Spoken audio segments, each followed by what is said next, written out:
Đây là ngôi mộ của vua Khải Định. Đây là một bức tượng bằng đồng và phía dưới là ngôi mộ của ngài, được trang trí hoa văn nổi bằng sân sứ, nhìn rất là đẹp. Đây là những cái luống hoa tang ngày xưa, cũng rất là lâu rồi, nhìn rất là cổ kính. Vâng, và bây giờ mình đang đứng trước lăng tẩm của vị vua Khải Định rất là nổi tiếng ở Huế. Vâng, mình chào quý vị và các bạn. Tiếp theo chương trình hôm nay, tôi sẽ đến thăm quan lăng vua Khải Định, gọi là được Ấn Lăng, là nơi an táng thờ tự của vua Khải Định, vị vua thứ 12 của Triều Nguyễn. Thì vì trong vòng 9 năm, từ 1916 đến 1925, lăng được xây dựng kéo dài trong 11 năm, từ 1920 đến 1931 bằng các loại vật liệu hiện đại của Pháp thời bây giờ như xi măng, sắt thép, ngói, aro kết hợp với các loại vật liệu truyền thống của Việt Nam như vôi, vữa, mảnh sân, mảnh sứ. Lăng Khải Định hay còn gọi là Ấn Lăng là nơi yên nghỉ của vị vua Khải Định. Năm 1885 đến năm 1925, vị vua thứ 12 của Triều Nguyễn trị vì được 9 năm, từ năm 1916 đến năm 1925, tọa lạc ở trên núi Tứ Trự phía tây nam của kinh thành Huế, thuộc xã Thủy Bằng, thị xã Hương Thủy, tỉnh Thừa Thiên Huế, cách trung tâm thành phố khoảng gần 10 km. Năm 1916, vua Duy Tân bị đày sang đảo Réunion do vua tham gia phong trào chống lại chính phủ bảo hộ Pháp. Ngay năm đó, Pháp đưa hoàng tử trưởng Nguyễn Phúc Bửu Đạo, con của vua Đùng Khánh, lên ngôi, lấy hiệu là Khải Định, bước lên ngai vàng ở tuổi 31. Vua Khải Định say sưa với công việc xây dựng cung điện, lăng tẩm, dinh thự và rất nhiều công trình khác. Nhưng công an Định, điện Kiến Trung, Cựu Trương Đức, cổng phía tây Hoàng Thành, cửa Hiển Nhân, cửa phía đông Hoàng Thành. Đặc biệt vua đã cho xây dựng nơi yên nghỉ này của mình là Ấn Lăng. Để xây dựng lăng cho mình, vua Khải Định đã tham khảo nhiều tấu trình của các thầy địa, lý dân lên, và cuối cùng vua đã chọn triền núi Tứ Trự, còn gọi là núi Châu Ê, là vị trí tọa lạc cho nơi an nghỉ của mình sau này. Tọa lạc ở vị trí này, Ấn Lăng lấy một quả đồi thấp ở phía trước làm tiền án, có khe suối Châu Ê chảy trải qua làm nơi thủy tù, núi Tóc Vung ở bên tả và Kim Sơn ở bên hữu làm tả Thanh Long và hữu Bạch Hổ, và rồng và cọp trâu cái Ấn Lăng này. Nhà vua đã cho đổi tên núi Châu Trự là nơi khu lăng tọa lạc thành Ấn Sơn, và khu lăng được gọi tên là Ấn Lăng. Lăng Khải Định là Ấn Lăng là công trình có diện tích nhỏ nhất so với lăng tẩm của các vị vua tiền nhiệm trong hệ thống lăng tẩm Triều Nguyễn. Ấn Lăng chỉ có diện tích khoảng 0,5265 hecta, so với chiều dài 117 m và chiều rộng là 45 m. Nhưng là công trình này được xây dựng kỳ công nhất, thời gian xây dựng lâu nhất, kinh phí xây dựng nhiều nhất và hiện đại nhất trong thế hệ lăng tẩm ở Huế. Lăng chính thức được khởi công xây dựng năm 1920 và mãi đến 11 năm sau, đến năm 1931 mới hoàn thành. Do tiền quân đô thống phủ Lê Văn Bá chỉ huy, người chịu trách nhiệm chính trong việc kiến tạo những kiệt tác nghệ thuật trong lăng Khải Định là nghệ nhân Phan Văn Tách. Ông cũng chính là tác giả của 3 bức họa Cửu Long Ấn Vân lớn vào bậc nhất Việt Nam, được trang trí trên trần của 3 gian nhà dựa trong cung Thiên Đình. Vật liệu xây dựng lăng của lăng được sử dụng toàn bộ bằng sắt thép, xi măng nhập từ nước Pháp, khác hoàn toàn so với vật liệu truyền thống của dân tộc như gỗ, đá, vôi, vữa. Bên cạnh đó, đồ trang trí bên trong cung điện, cung Thiên Định, công trình quan trọng nhất của Ứng Lăng, được nhập từ Nhật Bản và Trung Quốc về để có kinh phí xây dựng một khu lăng hoành tráng như vậy. Vua Khải Định đã xin chính phủ Pháp cho tăng thêm thuế ruộng đất, còn gọi là thuế điền, trong cả nước lên đến 30%, và sử dụng số tiền này để xây dựng khu lăng. Hành động này của vua đã bị lịch sử phê phán gay gắt, nhưng loài oán trách để lại một hình ảnh không tốt về một vị vua thiên tử trong lòng người dân. Tổng thể, lăng là vị trí xây dựng có nhiều ý nghĩa, đồng thời những tiểu xảo kiến trúc trong lăng cũng tạo nên những giá trị về mặt tâm linh và quan trọng. Và quan niệm, vua Khải Định đã đi nhiều nơi để tìm những hình thức kiến trúc mới mang về để áp dụng xây dựng lăng. Lăng mang dấu ấn của nhiều trường phái khác nhau, đặc biệt là ảnh hưởng của lối kiến trúc phương Tây. Sự loại bỏ màu xanh của lá cây cổ thụ, sự vắng bóng của mọt nước ao hồ đã làm cho tổng thể kiến trúc từ bậc thứ nhất lên bậc thứ 127 thiếu vẻ êm dịu tươi mát. Tuy nhiên, toàn khu lăng này được bao quanh bởi một cánh rừng thông. Giữa không gian xanh mát ấy, Ứng Lăng nổi lên như một tòa lâu đài thời Trung Cổ ở châu Âu. Lăng là một khối hình chữ nhật vươn lên cao tầm với 127 bậc thang. Từ dưới mặt đất đi lên phải vượt qua 37 bậc cấp mới đến được cổng tam quan.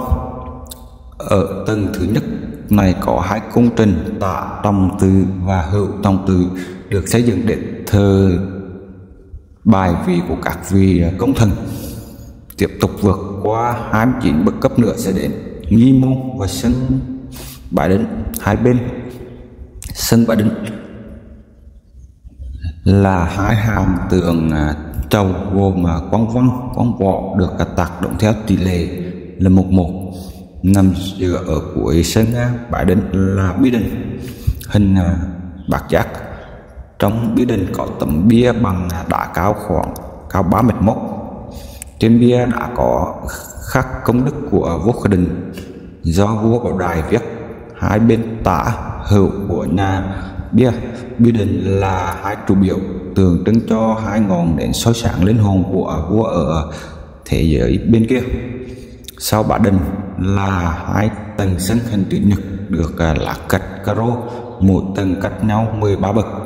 Theo mình được biết, theo tư liệu sử sách của nhà Nguyễn trên báo chí sách vở thì vua Khải Định có tiếng là một người không thích phụ nữ, nhưng trong nội cung của ngài cũng có đủ tam cung lục viện như các vua triều. Trong số đông đảo các bà vợ của nhà vua, người được nhắc đến nhiều nhất là đệ nhất giai phi thọ trương, bà Ấn Phi Hồ Thị Chỉ và bà Huệ Phi Hoàng Thị Cúc. Bà họ Trương là ái nữ của quang thần Trương Như Cương.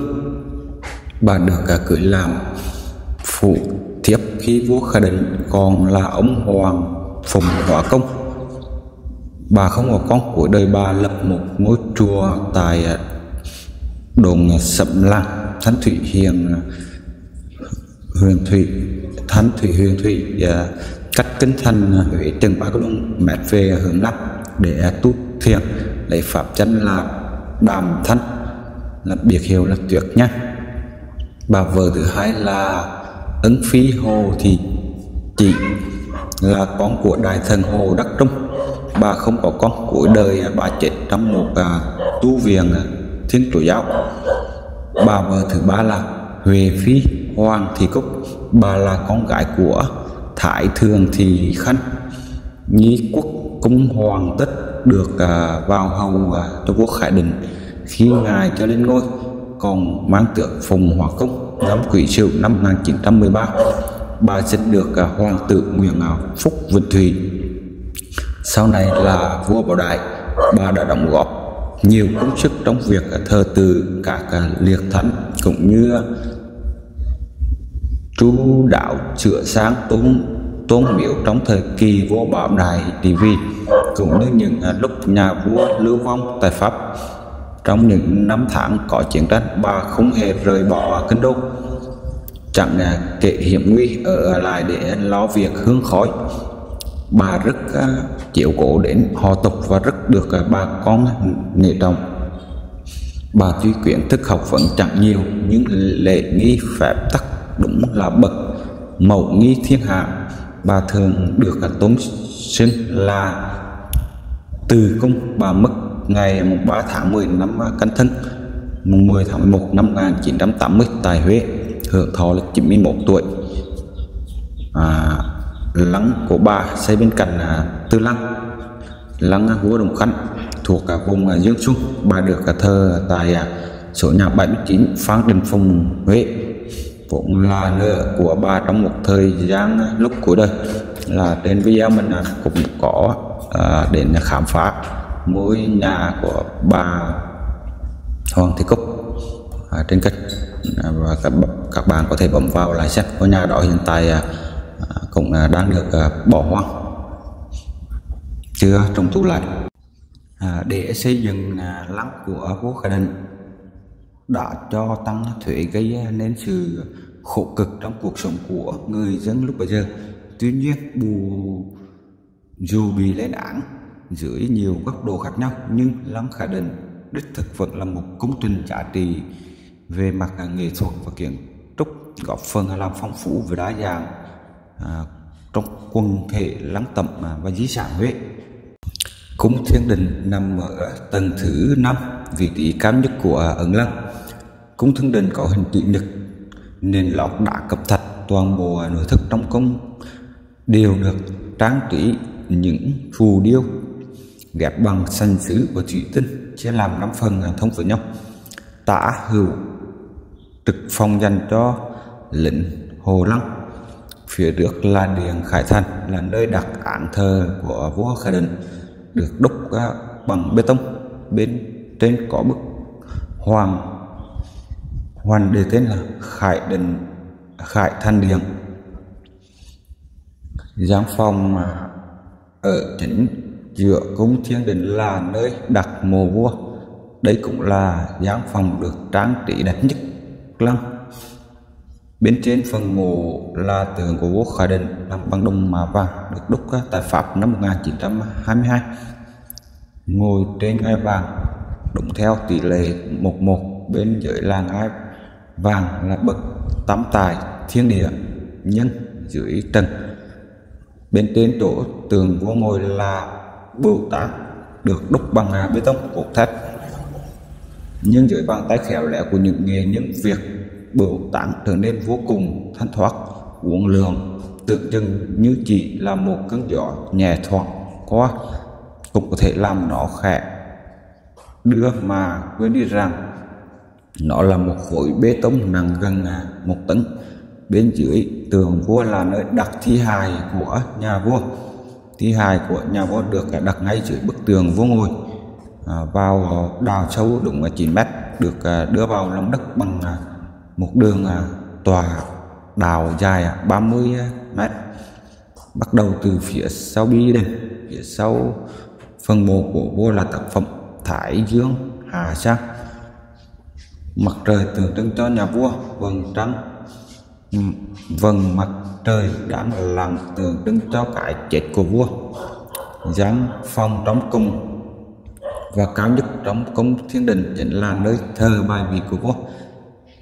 Ra đời trong thời kỳ giao lưu văn hóa Đông Tây nên dấu ấn của nhiều trường phái kiến trúc khác nhau như Ấn Độ giáo, Phật giáo, Roman được thể hiện rất cụ thể qua từng công trình của lăng.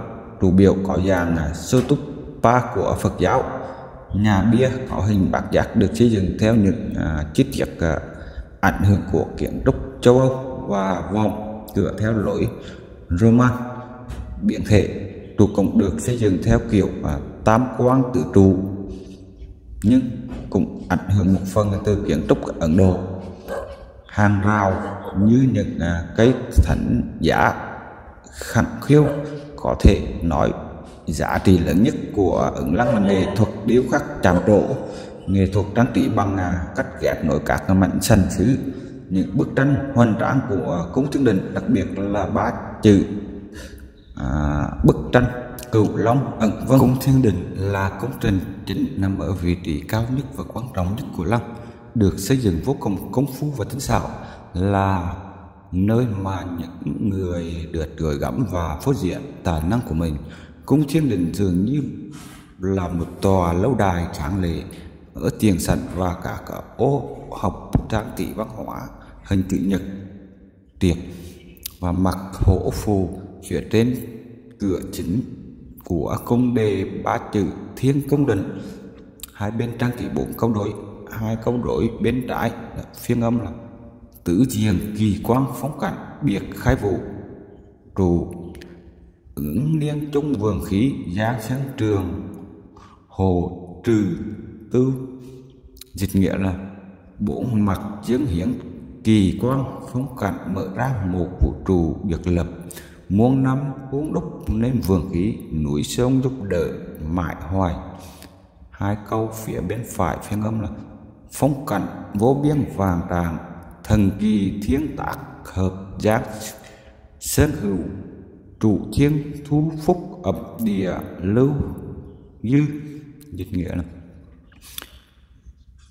trong phong cảnh rồng mênh mông có nhiều hình tràng đẹp tuyệt vời, gió trời cho hợp lại núi sông có trụ ngàn năm ơn, trạch của tổ tiên để lại cho con cháu ở dưới đất này rất nhiều.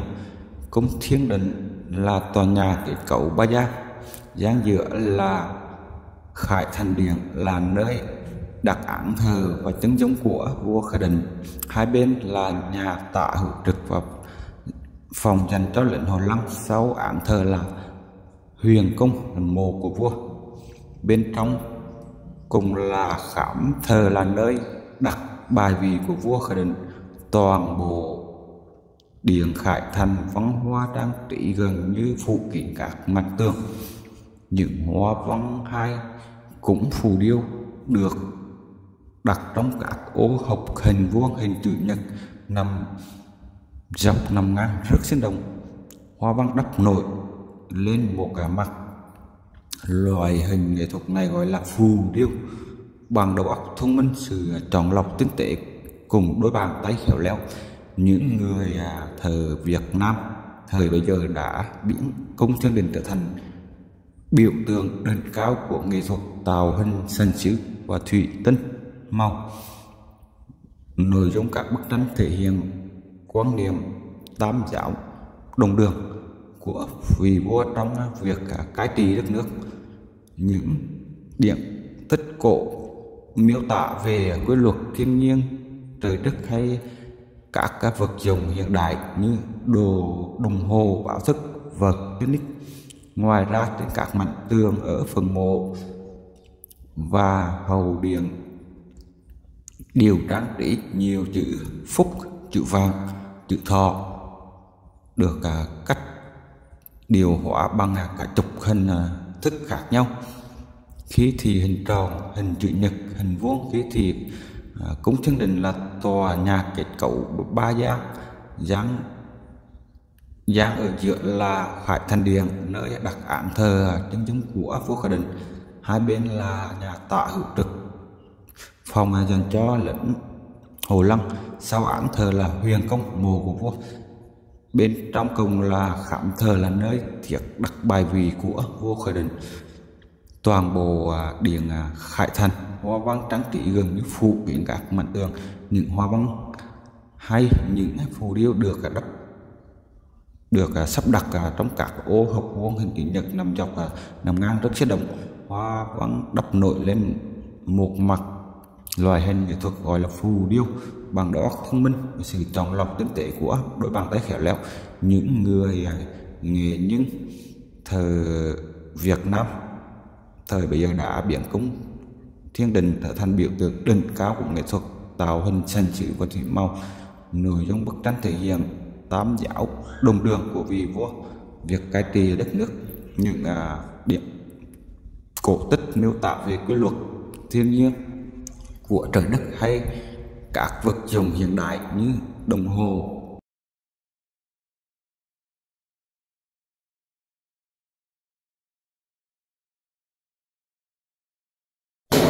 Đây hiện tại mình đang đứng ở từ mộ Lăng Kha Định nhìn xuống phía trước cổng và cảnh đồi núi trùng điệp nhìn rất là đẹp.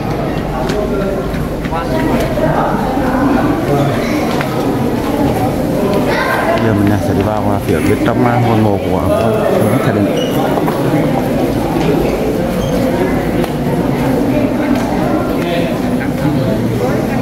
Là ngai vàng của Ngô Khởi Định là lúc con trị vì mô phỏng lại quân là được mất những cái hoa văn hoạt rất là kia là vua Khởi Định đang ngồi.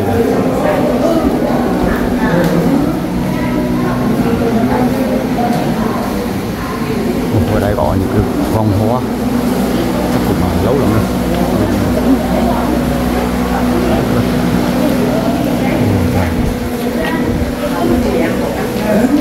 Một cái họa tiết hoa văn ở đây được làm bằng sơn sứ và thủy tinh, rất là bóng loáng, rất là đẹp.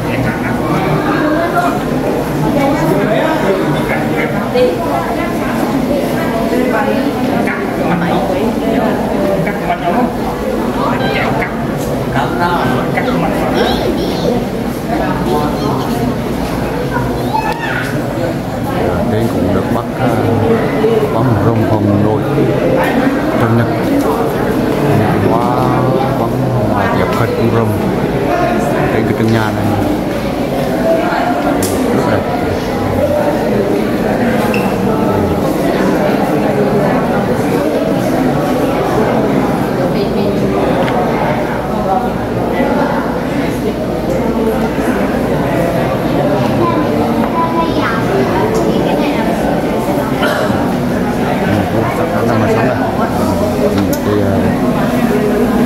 Chẳng lại không vào được một vài rất nằm trong này.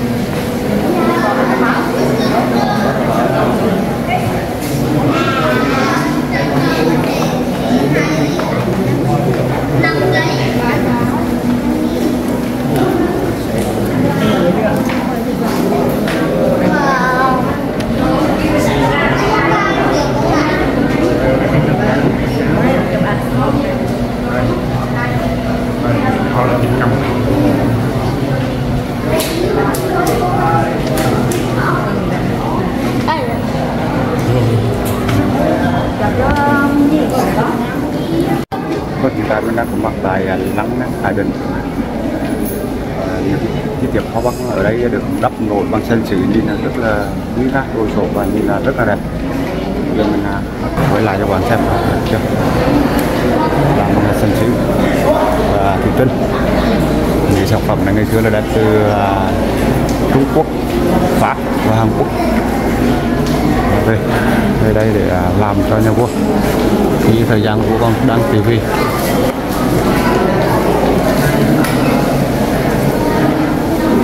Ở bên này cực vậy. Những cái hoa văn hoa tiệc được đắp nổi bằng sơn sứ rất là tuyệt tác, rất là đẹp.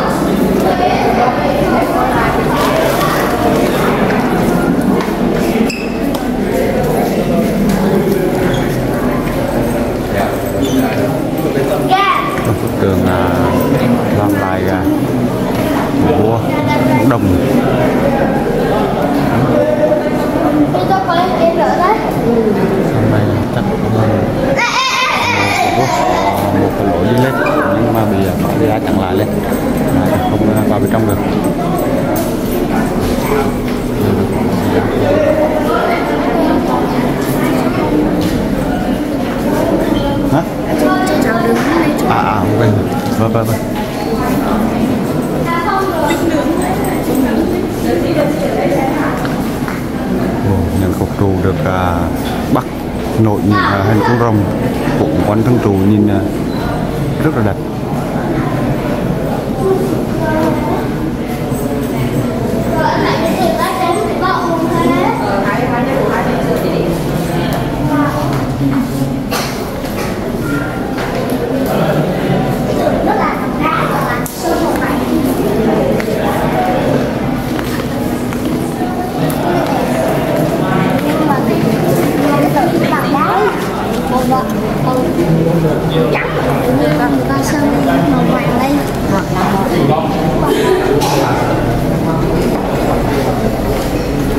Này thì sân sự bắt về thân cây chim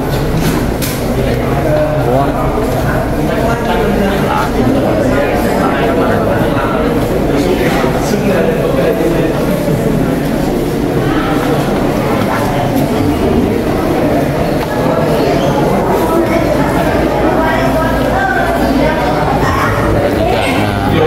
thời xưa của Quốc Đình.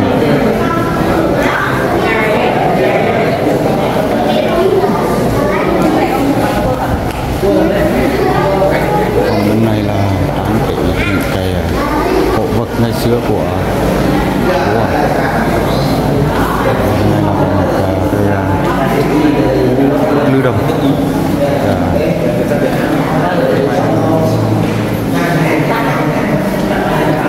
lưới súng đồng đồng.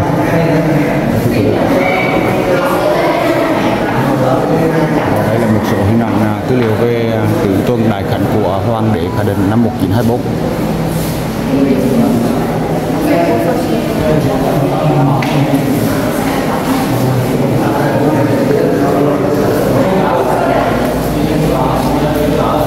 Bên này cũng có một cái cái gì đấy.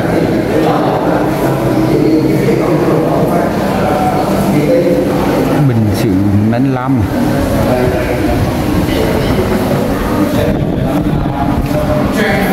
Cái bình sứ của thời Pháp.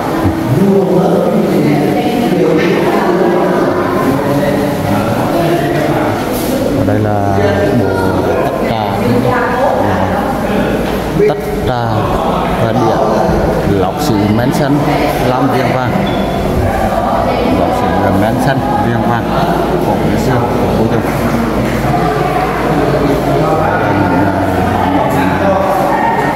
Cổ vật của Khải Định ngày xưa.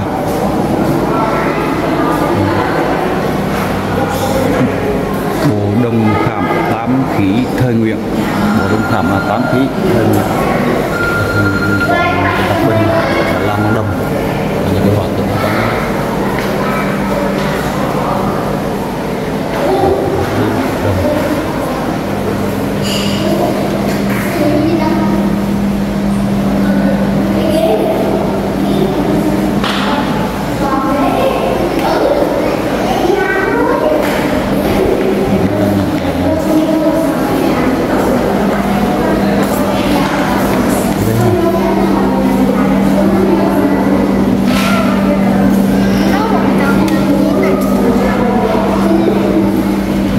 phong tử bảo là nhóm vật dùng chủ yếu gồm để thối mực mai mực miếng bột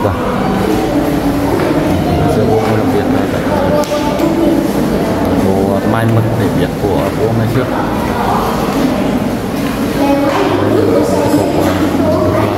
khổ rất là quý và cũng trưng bày những cái bình cà phê, bình trà, bình gốm sứ,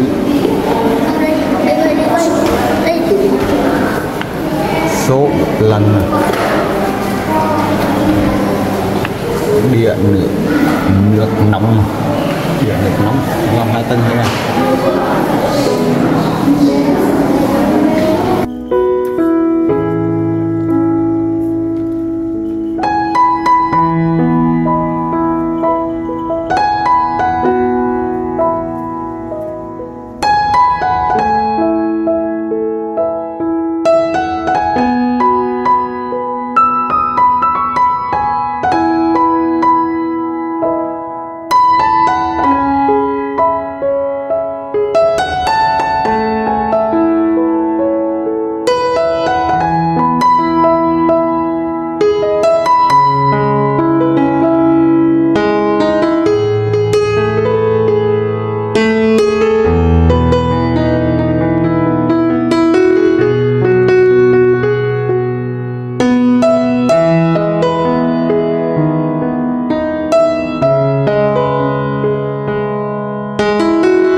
video mình ở đây cũng đã dài lắm rồi, mình cũng đã đi tham quan hết